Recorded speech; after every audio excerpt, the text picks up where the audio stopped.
Welcome to another episode of Preparing for the Unexpected.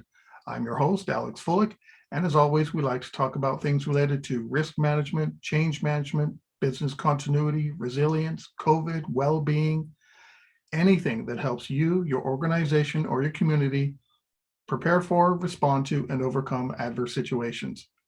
If you'd like to be a guest on the show, please feel free. You can find me on LinkedIn.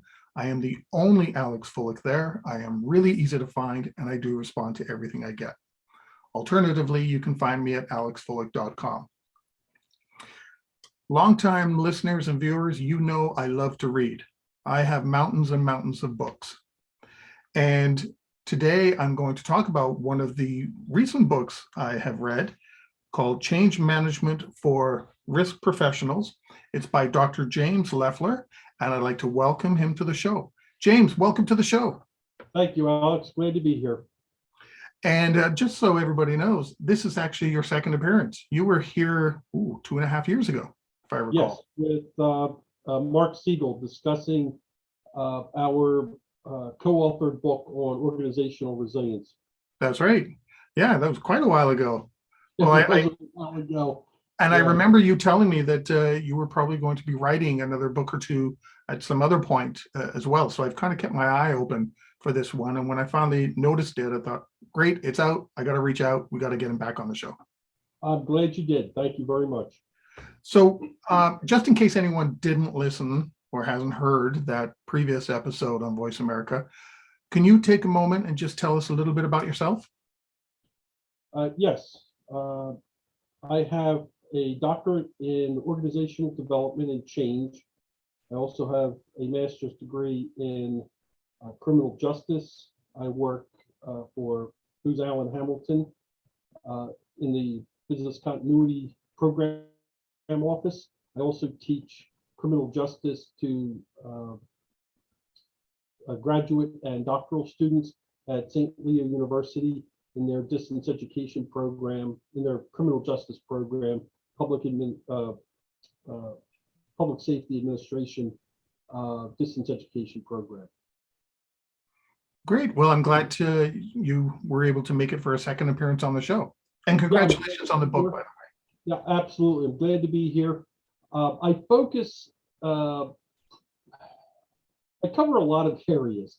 I love business continuity, but I also have a background in crisis management, security management, risk management, organizational resilience, and change management. And there's a tremendous amount of overlap between all those various disciplines, which I bring together, at least I try to bring together in the change management book, focusing on risk professionals. And a lot of the reason that I wrote the Change Management for Risk Professionals book was through interactions with friends, professionals, anecdotal interchanges on, this sort of thing happened. How do I get around that? How do I resolve this? And I just felt that there are a number of excellent change management books out on the market, but none of them really focus on risk professionals and risk-oriented disciplines. And that's why I focused on this, trying to provide some really basic, uncomplicated recommendations, suggestions on how to go about looking at organizations, systems, the development of change initiatives, the idea of transformative change, corporate culture, all that sort of stuff, which a lot of risk professionals really don't think about. They in organizations, people tend to focus on a project, and they focus on that project. And I like to tell them, okay, that's great, that's tremendous, but you need to take a step back, because there's an enormous amount of work that needs to take place before you start headlong into a project. So let me ask the first question then.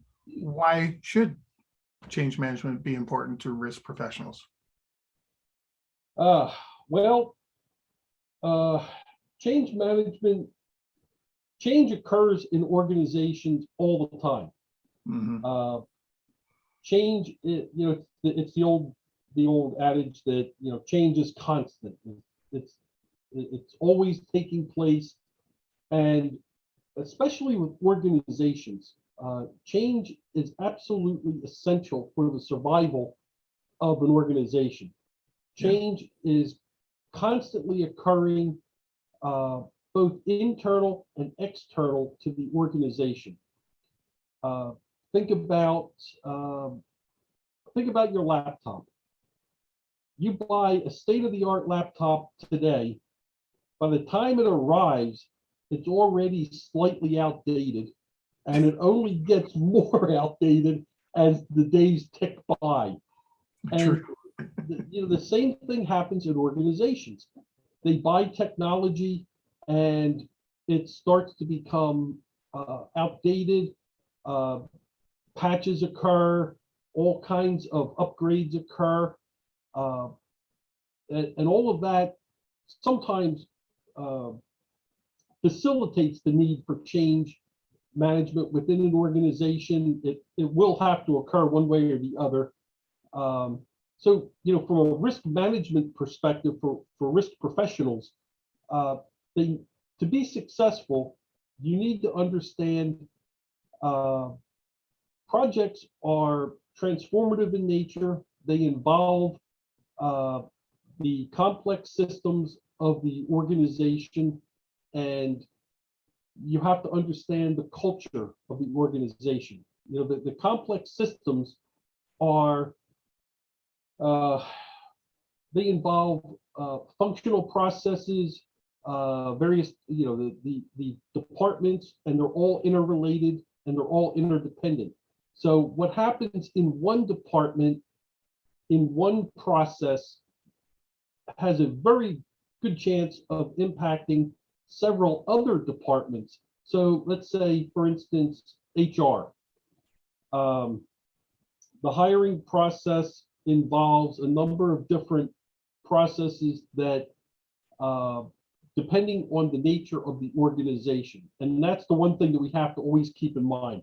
Organizations are different. They're they're uh, they're unique to themselves. Even if they're in the same industry, they're still unique because the culture is different.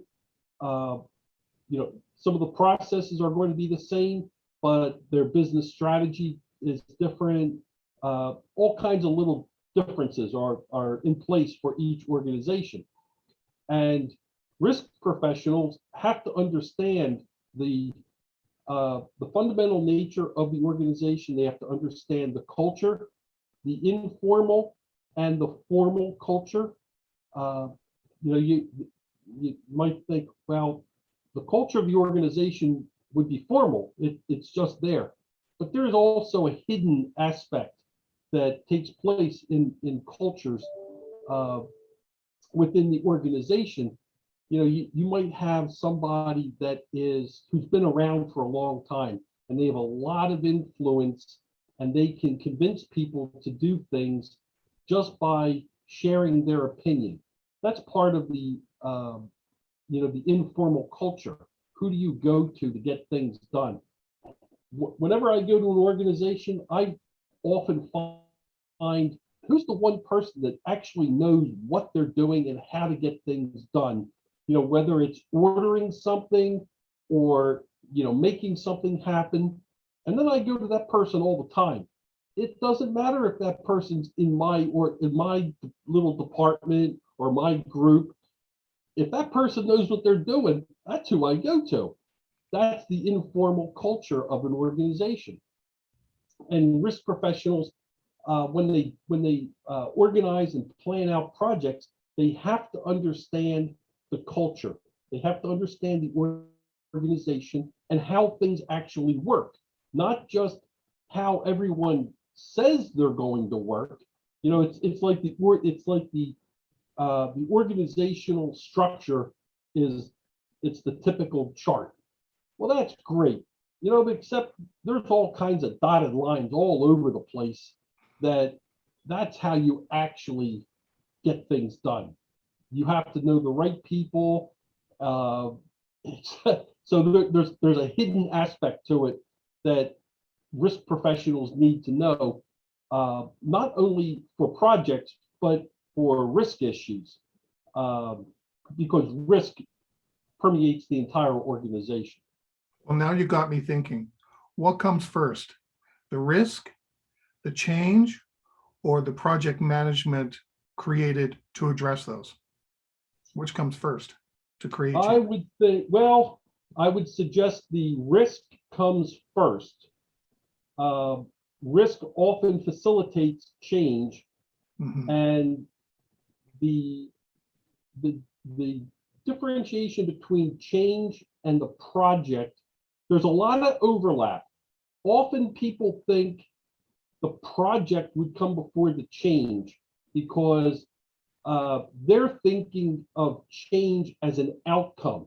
Mhm. I think of change as a process, as a long-term process that actually goes beyond the boundaries of the project itself. If you were to put the project on a continuum, the, the change aspect would go beyond that to include before the project actually begins and Mhm. after the project ends. That's true. I would agree to that. So you're talking about the risk professional. Is that what you mean when you say, or you talk about in your book, a change agent?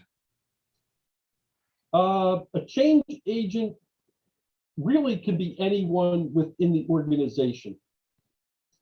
The change agent seeks to transform an organization um, through their their interpersonal skills, through their persistence and dedication to facilitating the change initiative itself, uh, and putting all the pieces together, all their efforts.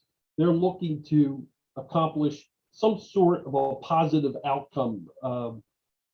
Transform the organization from what it was to what it now becomes after the change initiative.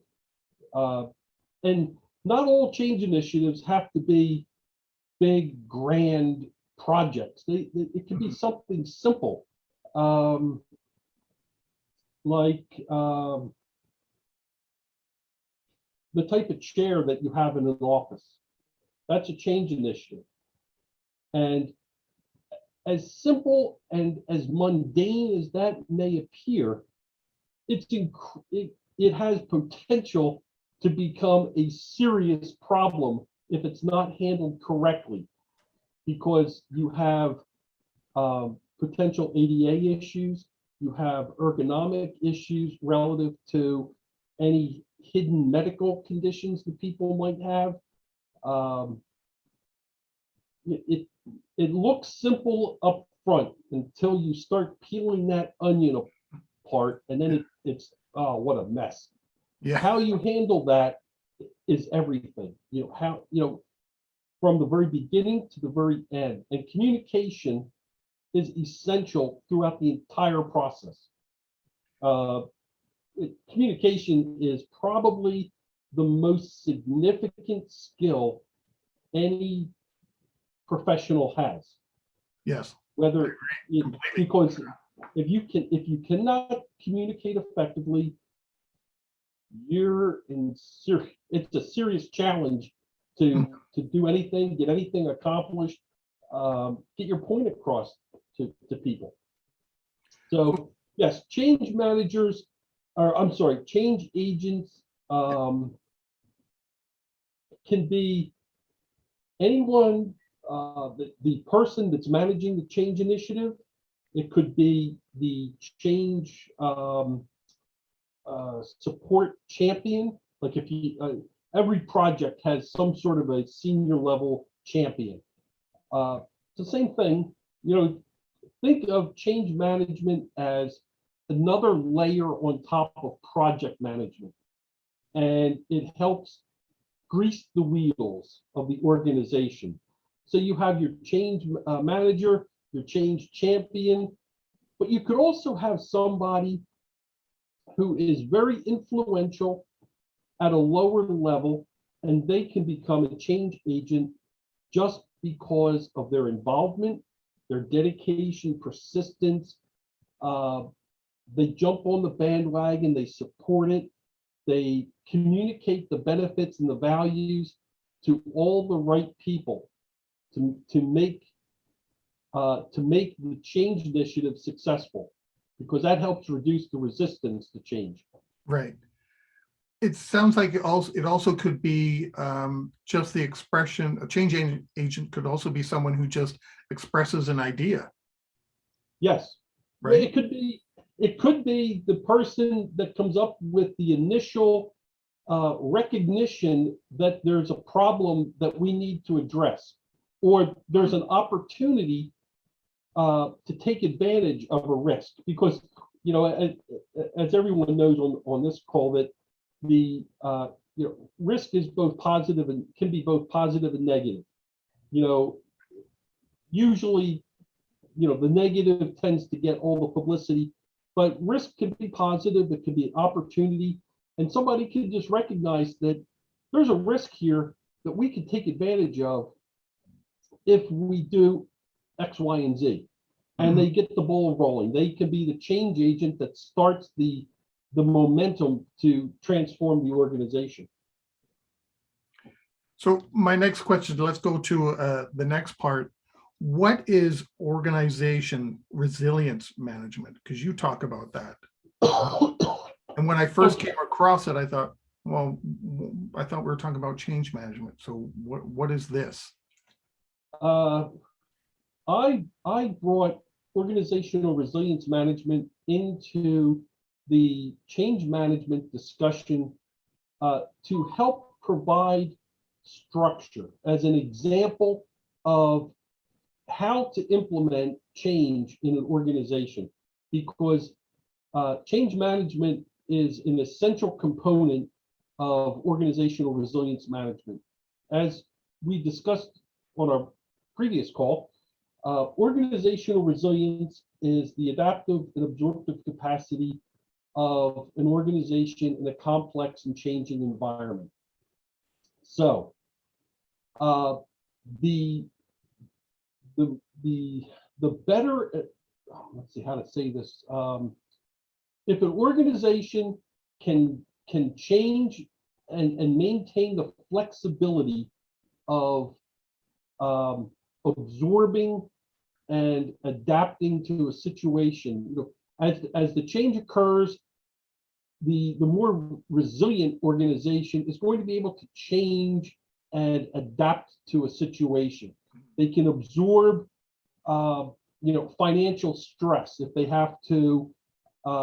Let's say during the COVID situation, where companies were all of a sudden faced with, do we let our employees, do we lay them off because we're reducing the amount of work we have? Do we lay them off and then pay unbelievable amounts of money to rehire people? Or can we keep them on, to have them do other things and do basically a cost benefit analysis over letting people go or keeping them on, trying to get them to do other things. So it's that idea that you need, in the first book I worked on, we discussed the structure of systems management and the plan, do, check, act cycle for implementing change in a structured format. And that's the reason why I brought organizational resilience into the discussion as an example as to how you can do this effectively. You need to structure it. You need both a high level, but it also, it's strategic, but also a tactical perspective on how to go about implementing the change. You need that structure, and that was the reason for doing that. There's also another model that I included in the book by Professor John Cotter. Cotter's model focuses on justifying the project, justifying the change initiative, establishing support, establishing a connection between the initiative and the people or the employees of the organization, effective communication strategies and approaches, managing resistance to change, the use of practical plans, momentum through communication, and institutionalization of the initiative. So that's why if we go back to that example of the continuum, the project runs from here to here. The change model is outside of that because now you have to justify the project and begin the whole communication approach.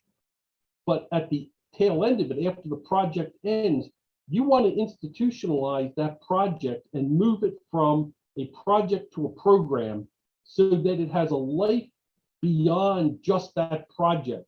Mm-hmm. Not, and I suppose not all projects would fall into that category. And the only one that I can really think of is maybe that chair example that I brought up. You know, when you get new chairs for the office, you know, even that is going to fall into much larger programs, and it doesn't necessarily have to be a program unto itself. It can filter into other existing programs so that it becomes part of the fabric of the organization. Mm-hmm. And that concept right there is incredibly important. Don't rock the boat. Use the organization, use the processes, the existing practices that are there, because people know those practices, they know the processes, you know, they know the forms that you're going to use, they know all the existing approaches, so that when they see it, it doesn't startle them. It's business as usual type. So you're not stressing people out with, oh my God, now we're changing everything. I've got to learn a whole new way of doing things. Not like that at all. But if people stress out like that, that means there was bad communication about what's going on. Exactly right. Exactly. And I try to get that across to people all the time. The communication of the simplest thing has to be carefully considered. You have to consider the implications of the language that you're using, the way you describe things, because it all comes into play. And if you don't take the time to really think about what's being said, it can come back in very strange ways, many of which are negative. So, you know, one of the things to remember about change initiatives, many of them fail. There's some research done on this, and there were some. Yeah, I've seen many articles that have said that. You know, some of the numbers are just crazy. 90% of the change initiatives fail, or as low as 20%. A lot of that is it's unsubstantiated, it's anecdotal in nature. It looks like, from what I could find, about 50% of the change initiatives fail.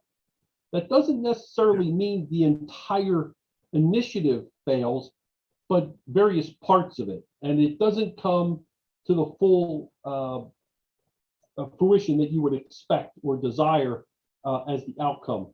So there, you know, you want to be successful, and you want the change to be as dynamic and beneficial as possible. To do that, you need to have that structure. You need to consider the Cotter's model to bring structure to it and help guide you through the whole process of making things work. And on that note, we've come to the end of our first segment. We are talking with Dr. James Leflar today, author of Change Management for Risk Professionals, and we will be right back.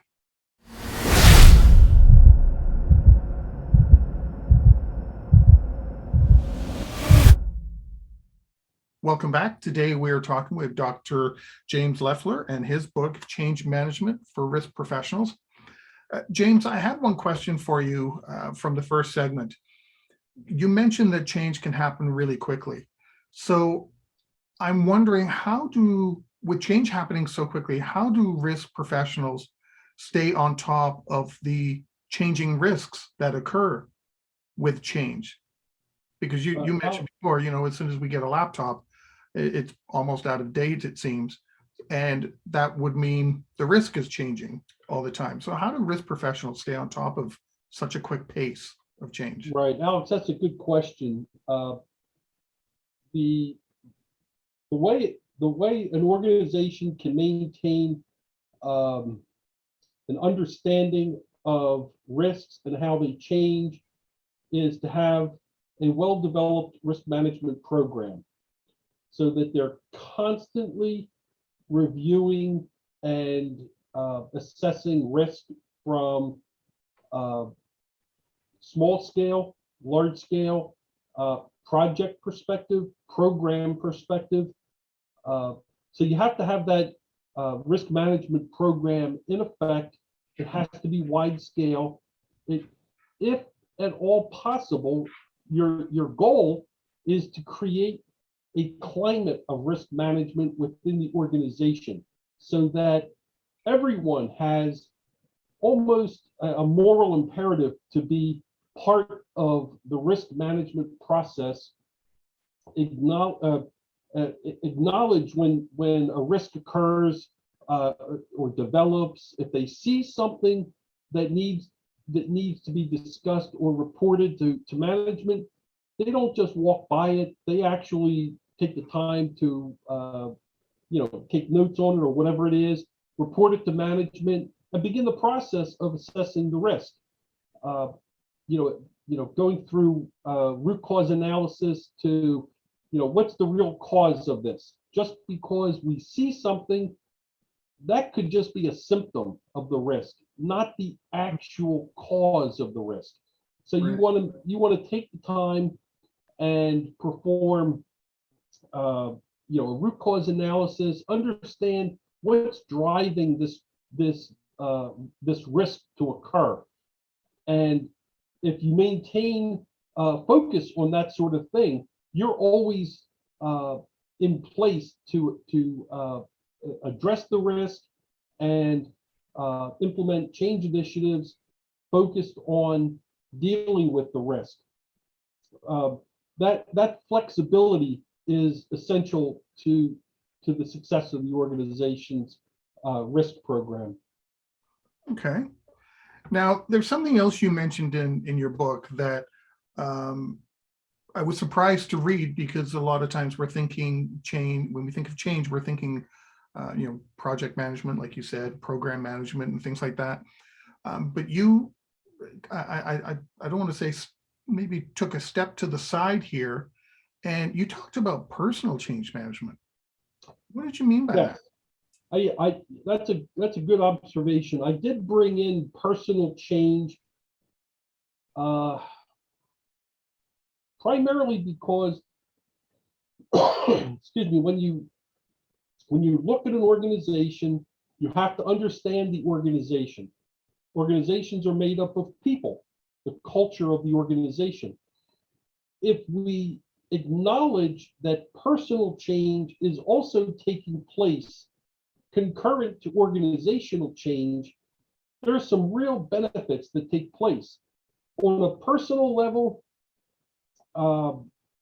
you want to maintain that that flexible approach, that flexibility of mind that allows the individual to acknowledge change always occurs.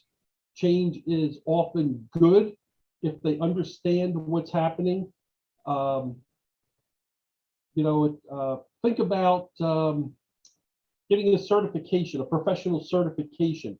That's a change initiative focused on the individual, and it's part of a lifelong desire to maintain their education, their knowledge base, and it's that whole flexibility of mind to acknowledging the value of change, that when change does occur in the organization, people don't take the traditional negative approach to it.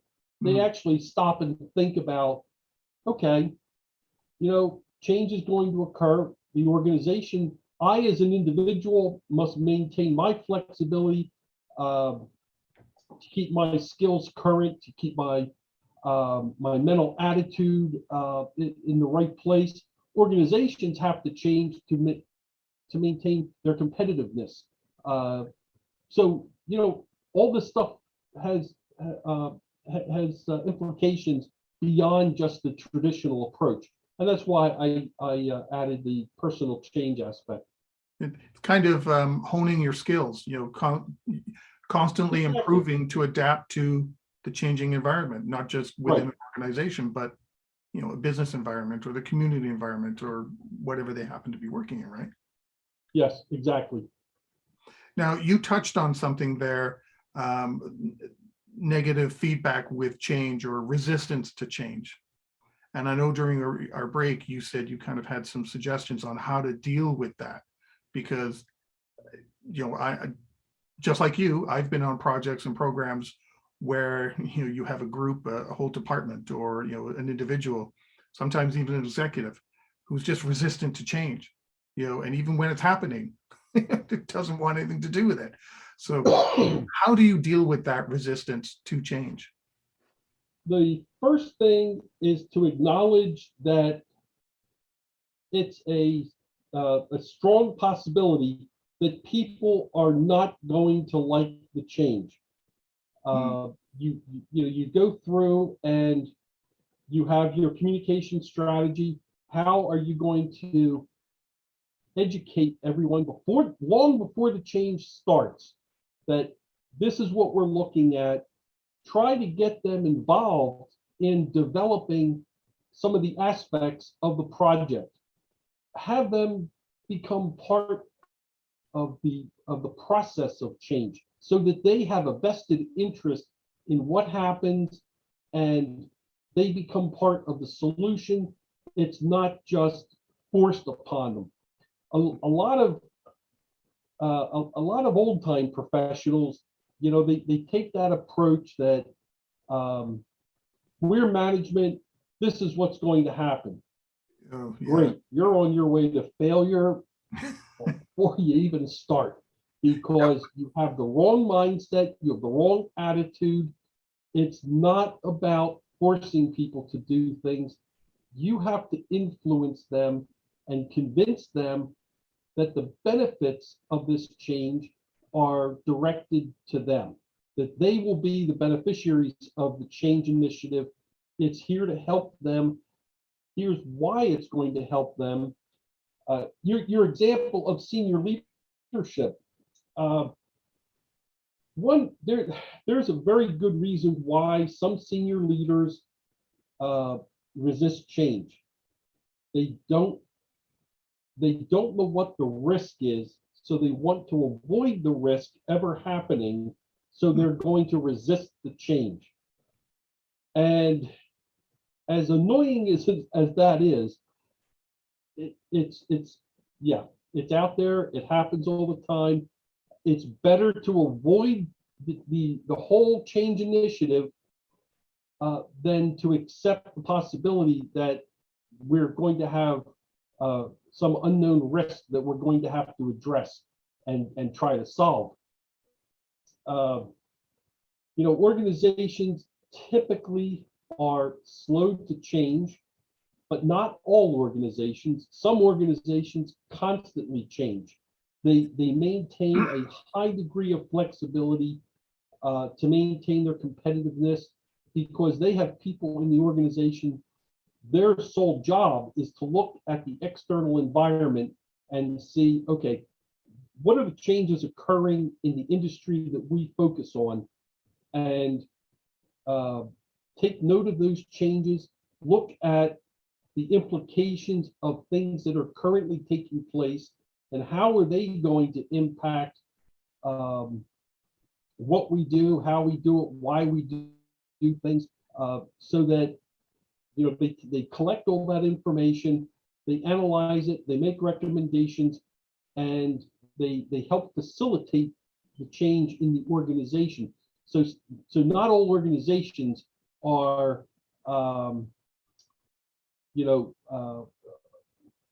geared towards avoiding change. Some of them have it happening all the time, and that's a positive thing. You have to take advantage of that. You want to decrease that cynicism, the dubious trust of leadership. Over the years, if you have change initiatives that don't work out, and leaders that aren't sincere, they aren't genuine in what they're saying, they're not honest in what they say, the employees begin to distrust those leaders simply because you lied to us the last time. Why should I believe you now? That sort of thing happens all the time. Also, I actually, okay, go ahead. No, go ahead. I was going to say, I actually have a memory from my hospitality restaurant days where we had restaurant ownership. There was a whole bunch of restaurants in the chain, and he loved to travel. So every time he went to Florida or California or Montreal or wherever, he would come back with a new idea, wanting to implement it in his restaurant chain. And after a while, some of the changes were great, we liked them, but they were happening so fast that after a while, before you even got used to the last change, they're trying to change it again. And what ended up happening is people started to go off and do their own thing and started to ignore every change. To your point, they started to lose trust in the leadership. That's because it sounds like they didn't have a structure for managing that change. It's good to remain flexible. It's good to implement change to maintain the competitiveness of an organization, but you have to have controls around how you do it, how you communicate it, the pace at which the change occurs. It can't be disorganized. The moment it becomes disorganized, people will they'll resist the whole concept because they'll think that you just don't know what you're doing.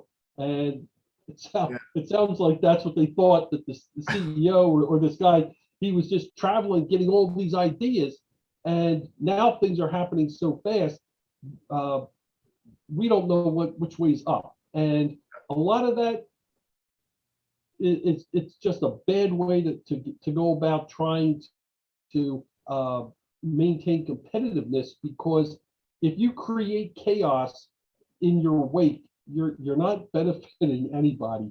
You're just creating problems. That's change resulting in chaos. You want change that results in a positive, transformative change to the organization and benefits not only the organization but the people. Yeah, and as a footnote, all the staff started to rebel, all the restaurant managers started to rebel, and all the customers started to as well, because they didn't know what to expect when they walked through the doors anymore. And that restaurant chain no longer exists. So there you go. Well, that's a good lesson on what not to do for change. Yeah. Now, I do have some recommendations to deal with the whole concept of resistance to change. You absolutely must gain firm personal approval from the CEO and senior leadership that the change initiative is both valuable and necessary for the benefit of the organization. You need that top-down support. You also need the bottom-up support, but the top-down comes first, because if if you go out and you start dealing or explaining the change initiative, if the senior leadership is not on board yet, if they haven't already sent out messages and supported the concept, people are going to say, well, that's a great idea. However, since I don't report to you and my boss hasn't told me that I need to do this, I don't have the time to do it, and I need to focus on the things that my boss is expecting me to do. Yeah. So, the realities of the organization can't be overlooked. You have to take those into consideration. The CEO has to continue to support the initiative. It can't just be one simple message. It has to be continual support. You need a marketing strategy for the change initiative. And that's the part that takes place before you even start the project. You need to really market it. You're trying to convince people. I I like to think of the example from Seinfeld, when Kramer was when he was pretending to be in a marketing in an ad firm. He wasn't actually hired. He just showed up and started going to meetings, and he said, we sell sizzle, not steak. And that's all part of that whole marketing strategy, that it's all the tangential issues that surround the project. You need to be able to market that, convince people of the benefit, the positiveness of it, so that they can begin to kind of latch on to it and say, okay, this makes sense. It may be a little inconvenient, but it makes sense. Is that what is it? What's in it for me type feeling? Make them feel, hey, what do I get out of this? How am I benefiting it? Making them understand that viewpoint. Yes, that's exactly it. And an example of that is physical security. The nature of physical security is it's inconvenient. It creates a whole series of inconvenient activities and requirements. But that's the nature of physical security. You're trying to make it more difficult for the bad guys to get into your organization. If you don't have all those inconveniences in place, what's to stop the bad guy from walking in? Think of an ID card or a surveillance video. Having to wear an ID card is inconvenient for some people. For others, it's not inconvenient at all. If you were attached with the federal government or the military and you were constantly in that sort of an environment, it's not an inconvenience. For people that aren't used to that type of environment, having to wear an ID card could be viewed as really intrusive, and it's just such an aggravation. You have to explain to them why it's important to wear it, the benefits of keeping people out, being able to identify people that belong in the organization, all those sorts of things. So you have to have that marketing strategy. Basically, you need to convince people in your communications through sincere, genuine, honest messaging that the change is beneficial to everyone. It benefits them in very practical ways. You can build a story around how that change is going to benefit them and make them part of the change. Have them become part of the working team to come up with some of the ideas. You want to develop that vested interest. So, we only have 2 minutes left. Believe it or not, time flies. And the rest of it is pretty much along the same lines. This would probably be a good opportunity for me to say, buy the book and read the rest of the adventure for yourselves. That's the book.